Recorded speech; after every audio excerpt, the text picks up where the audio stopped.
Whether you're a duelist looking to sharpen up, or part of a group that wants to clean up your coordination, there's going to be something here for you.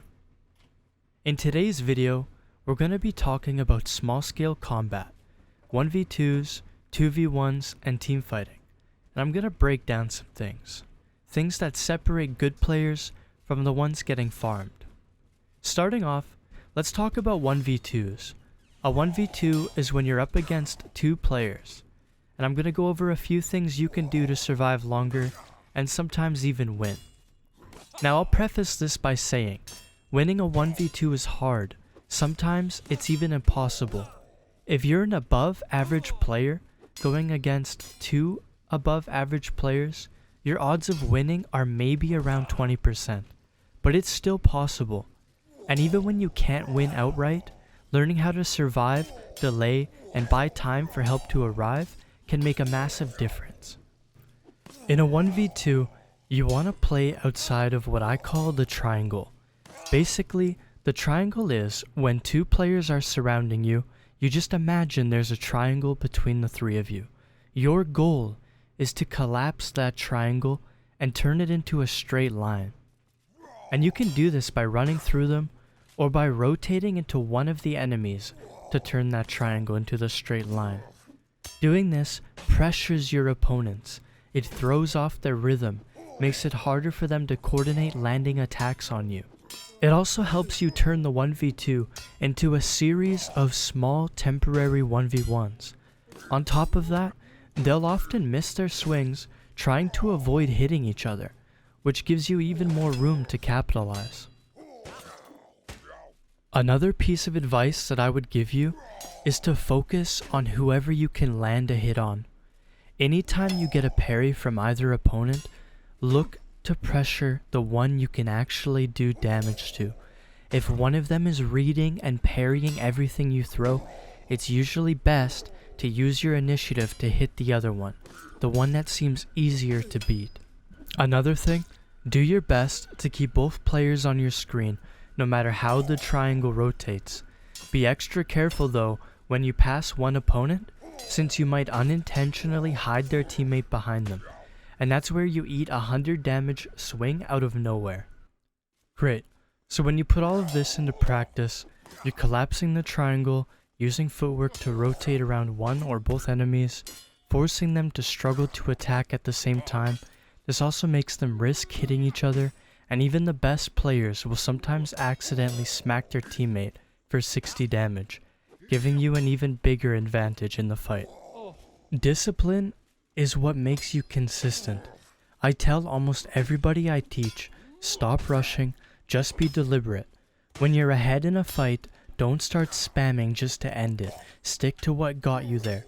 If something worked once, don't force it again immediately. Mix it up, stay unpredictable.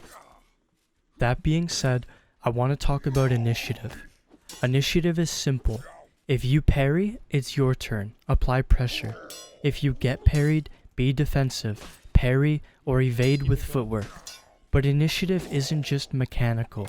It's situational. Low HP, low stamina, gear difference. Sometimes holding back or getting out to reset is the smarter move. Foot fighting is very mental. You get someone low and they start panicking. Their movement falls apart and they get desperate. But it works both ways. A confident opponent pushing into your turn can throw you off if you hesitate. Someone hitting you while you're fainting, for example. That's why variety matters. Change morph patterns. Change your movement. This isn't just about damage. You want to force hesitation. You want to break rhythm. Alright, let's talk about 2v1s. In a 2v1, your goal is to create the triangle. Sometimes it's best to establish clear roles with your teammates. Ideally, dedicate one person to blink charges, or in the future, the more you play with your teammate, you can build that in-sync connection, where you both release swings at the same time without even saying a word. One thing I tell people is don't rush it. Wait until everything starts to feel natural. Try not to turn the fight into two separate 1v1s. Instead, use your partner as an advantage and stay coordinated. For example, If the enemy you're both focusing parries one of you, don't immediately engage if your partner isn't ready. Maybe he's too far away or something like that. Just hold your parry and wait for your teammate to reposition beside you, and then sync up your next attack. Whenever possible, keep both your teammate and the enemy in your view so you can track swing directions and timing. And communication helps a lot here. Call out things like, I've got rights, I've got lefts, or 3, 2, 1 release. If there's time to plan ahead, it can even help to designate one player as the blink charger. That person can hold a swing and feint into another direction, while you, or them, just maintains a swing. And this keeps pressure constant, makes it much harder for the opponent to read and parry. It's in your best interest to practice these scenarios, especially within your own guild. If you've got duelers who like to log in and spar around the stronghold, start running 1v2s and 2v1s, while staying mindful of the concepts I've mentioned. These techniques will become second nature. Just keep practicing and refining them every session. Alright, teamfighting. In teamfights, your main goal is to land hits and catch parries.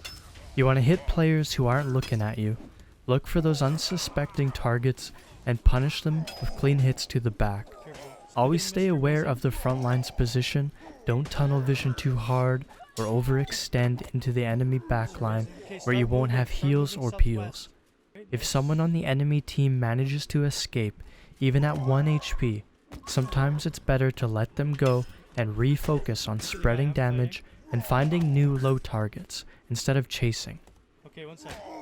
In my experience, when I notice someone bloody or low HP, I'll move right beside them and commit to swinging in one direction.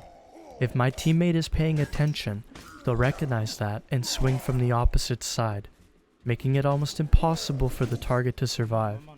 You also need to be honest with yourself. Ask, am I doing enough damage in teamfights? That's one of the biggest things that separates good teams from bad teams. Strong teams don't all run sword thursars or whatever. They bring heavy hitters.